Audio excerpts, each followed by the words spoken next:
आणि आता सविस्तर बातमीपत्राची सुरुवात करूया। आताच्या सगळ्यात मोठ्या बातमीनं भारतवासियांसाठी आनंदाची बातमी आहे, कारण आयसीसी चॅम्पियन्स ट्रॉफी 2025 मध्ये भारतानं विजयी सलामी दिली आहे। टीम इंडिया या स्पर्धेत विजेतेपदाची प्रबळ दावेदार आहे।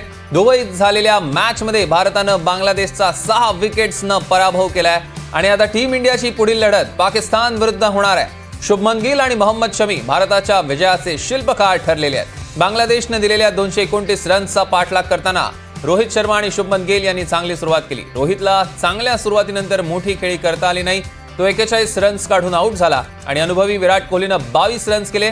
मिडल ऑर्डर मधील श्रेयस अय्यर 15 आणि अक्षर पटेल 8 असे रन्स करून झटपट आउट झाले आणि मग त्यानंतर इनिंग सावरली गेली। गिलनं वनडे कारकिर्दीतलं 8वं शतक झळकावलेलं आहे। गिल 101 तर राहुल 41 रन्सवर नाबाद राहिलाय। भारताची पुढील लढत 23 फेब्रुवारीला थेट पाकिस्तानशी आहे। टीम इंडियानं हा सामना जिंकल्यास त्याचं सेमी फायनल मधलं स्थान जवळपास निश्चित होईल। आपल्या ग्रुपमध्ये बांगलादेश आणि पाकिस्तानसह न्यूझीलंड आणखी एक टीम आहे आणि भारत विरुद्ध न्यूझीलंड यांच्यात सामना 2 मार्चला होईल।